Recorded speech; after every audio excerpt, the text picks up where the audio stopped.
বন্ধুরা, অবশেষে দীর্ঘ 7 ঘন্টা প্রচেষ্টার পর এই বাসটি ট্রেনে দৌলতদিয়া ফেরিঘাটের যে পন্টুন, যে পন্টুনের ওপর থেকে বাসটি নদীতে পড়ে যায়, সেই পন্টুনের ওপরে তোলা হলো। আমি আপনাদেরকে একটু দেখাচ্ছি।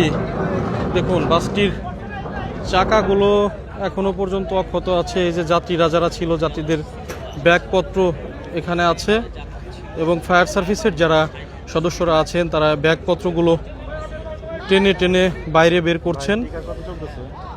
বাসের মধ্যে কি আর কোনো মরদেহ আছে কিনা বা আর কোনো মানুষের অস্তিত্ব আছে কিনা সেই বিষয়টি ফায়ার সার্ভিসের সদস্যরা কিন্তু দেখছেন। ওনারা একেবারে ভেতরে ঢুকে গেছেন। আমি আপনাদের একটু দেখাই ক্যামেরার সাহায্যে। ওনারা ভেতরে ঢুকে একেবারে, এই ভাই একটু শোনেন না ভাইয়া, একটু উনি বিআরডব্লিউটি এর একজন কর্মী, দুঃখিত। ওনারাও কাজ করছেন, ওনারাও প্রচুর পরিশ্রম করছেন এবং বাসটি একেবারে দেখুন, বাসের মধ্যে এখন পর্যন্ত আর কোনো মরদেহ একেবারে অবশিষ্ট নেই।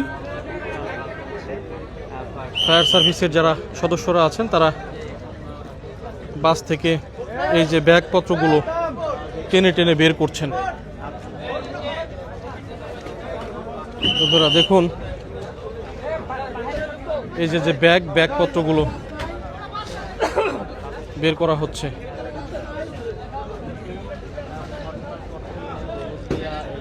এই বাসটি বিকেল 4:45টার দিকে কুষ্টিয়া থেকে ঢাকার উদ্দেশ্যে যাচ্ছিল প্রায় 50 জন যাত্রী নিয়ে, এবং এই পন্টুন থেকেই কিন্তু বাসটি নিয়ন্ত্রণ হারিয়ে পদ্মা নদীতে পড়ে যায়। এখন পর্যন্ত 14টি মরদেহ উদ্ধার করা হয়েছে। এখন পর্যন্ত 14টি মরদেহ উদ্ধার করা হয়েছে। বাকি মরদেহগুলো নদীতে আছে, হয়তো নদীতে অভিযান চলছে মরদেহগুলো উদ্ধার করার জন্য। আপনারা দেখতে পাচ্ছেন বন্ধুরা, ট্রেনে বাসটি ডাঙ্গায় তোলা হলো।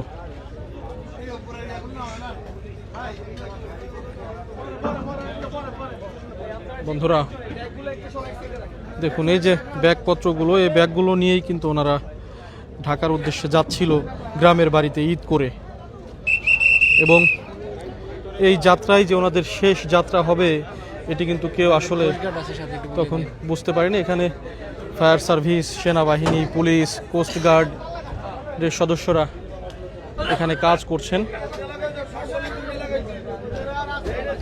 বাসের মধ্যে আর কোনো মরদেহ নেই। ফায়ার সার্ভিসের সদস্যরা শুধু বাসের মধ্যে থেকে যে ব্যাগপত্রগুলো যা যা আছে এগুলো টেনে বের করছেন।